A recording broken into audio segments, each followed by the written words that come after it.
Nick Newell, is it? What's his name? Yeah, Nick Newell, one-arm fighter, been around for a very, very long time. I think he had a war with Justin Gaethje back in the day, right? That's like a famous. Yes. Justin Gaethje's one of his big fights out of the UFC.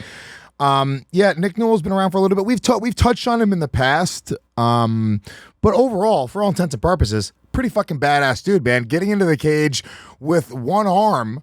Michael, you wouldn't know anything about adversity like that. This guy. Well, first of all, let's keep it on Nick Newell for a moment. I mean, listen, I got to say, Nick Newell came to the Contender Series last year. I think he didn't win his fight, which was a shame. But yeah, you're absolutely right. I mean, anybody to step in there and fight commands my respect straight away.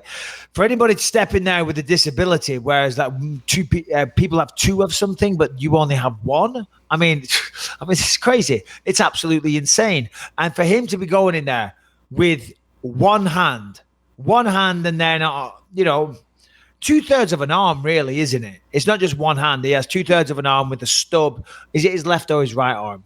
I'm not sure which one it is. Oh, it's his left. I mean, no, listen, we're not going to make too many jokes. No doubt they are coming in a minute. I mean, but look at this performance. He looks great, spinning back fist, excellent wrestling. He won the fight via submission, if I'm not mistaken. I think it was a head and arm choke or a rear naked choke, whatever it was. He got a choke. That is just incredible, Lewis. Yeah, I agree. And, no, there really aren't much jokes to be made. I mean, it's fucking badass. It's more badass than people that go in that have all of their limbs. And the fact that he's sitting there literally throwing punches with the nub, well, I got to be honest with you, that would be a little bit terrifying. He starts trying to hit you with that nub. I'm like, all right, I tap, please. I want a glove on the nub.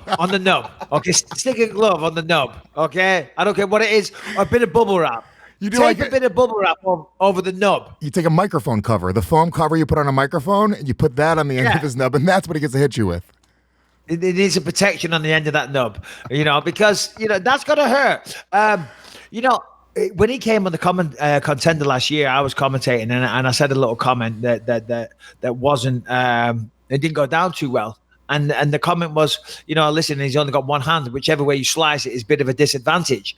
And production team were like, don't say that. And I'm like, well, hold on a minute. I mean, he does have one hand. And that is a disadvantage. What, are we just going to ignore the fact that he has one hand and commentate it as normal? Yeah, elephant in the room. Yeah, elephant in the room. I'm sorry to point this out, everybody, but having one hand is a fucking disadvantage. I don't care how good you are. You could be the best person ever, and by all accounts, I'm sure he really is, because he's doing well in his MMA career. But to have one hand when your opponent has two, that's a disadvantage. Yeah, got to mention it. I can't just ignore the fact that this is going on in the octagon, and we're not going to say anything about it. It kind of reminds me when Rogan back in the day, whoever it was two guys fighting. It was a black guy and a white guy, and it was like one guy was wearing like black shorts with a gray trim. The other guy was wearing gray shorts with a black trim. And they kept on just going back and forth and saying this. And Rogan at one point was like... One was white and one was African-American. Yeah, Rogan was like, why can't we just say the black guy and the white guy? And he said it on the broadcast. Said it on air. Yeah, because I've said that many times. I'm like, Jesus Christ, just say the black guy and the white guy. You know what I mean? I guess it's not politically correct, which I get. Some people might be offended by that. But you're right. It's absolutely true. You know what I want to know, though? And I'm serious. I'm serious with this. What is the law, the commission rules in being allowed to fight? Because in true narcissistic fashion, I have to bring you back to me. But when I was fighting towards the end of my career, the amount of stress that I went through, and you can read all about it in Quitters Never Win, which is still on sale. The paperback gets released soon. A massive part of the stress for me was getting past the commission. You know what I mean? Because obviously each commission, they have different rules. They check your eyes. And if you think there's a problem, they won't let you fight with one eye, right? But you can go in there and fight with one hand. I mean, surely that is a fucking disadvantage. But if you can fight with one hand, then why can't you fight with one eye? Yeah, I agree. I would feel like if I had to pick one to get rid of, like if I was going to say one is going to be a bigger disadvantage for fighting. One hand or one eye? I think I would rather have both of my fists for this fist fight. I would, instead of having half of my fists for this fist fight, I think I would go with it. But I mean, honestly, what do you think? What would be more of a disadvantage? Tying one of your hands behind your back and fighting like that, or fucking not being able to see out of one eye. Or tying both of my hands in front of my back. Not in front. Not in front. That's not fair. You tie him in front doesn't do anything. It's not it's literally not an advantage for me. You can just beat me up like that. I forfeit that fight. I will not take that fight. No.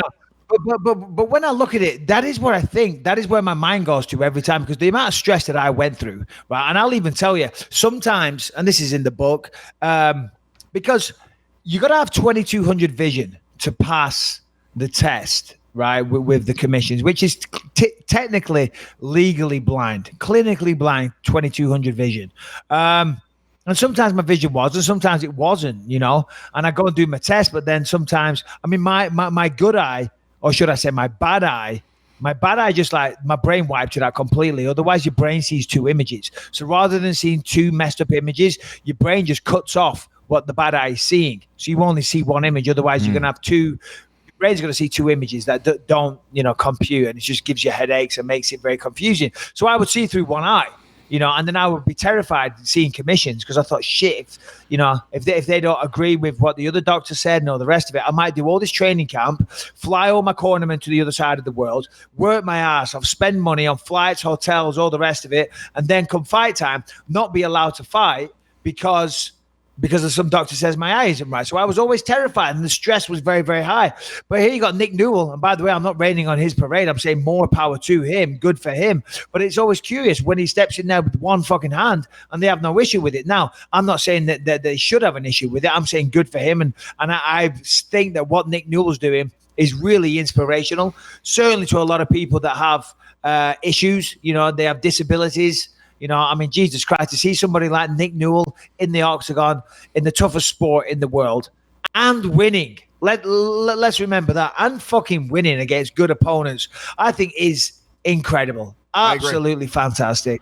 I agree. And it is weird that there's an issue, or there isn't an issue with the commissions. And I agree. I don't think there should be. I think if two men decide to get into a physical thing like this, and you know, they can defend themselves, and he very obviously can. He's 16-2. Okay, it's not like that's a hell of a record. I mean, Jesus Christ, dude. I mean, you know, 16-2, now making his Bellator debut. You know, he's a guy who's been around for a little while, but you got to give him a ton of respect for that. And it's a super inspirational. I love the story. I love the fact that he's doing this. I'd like to see him fight in the UFC one day. Me too.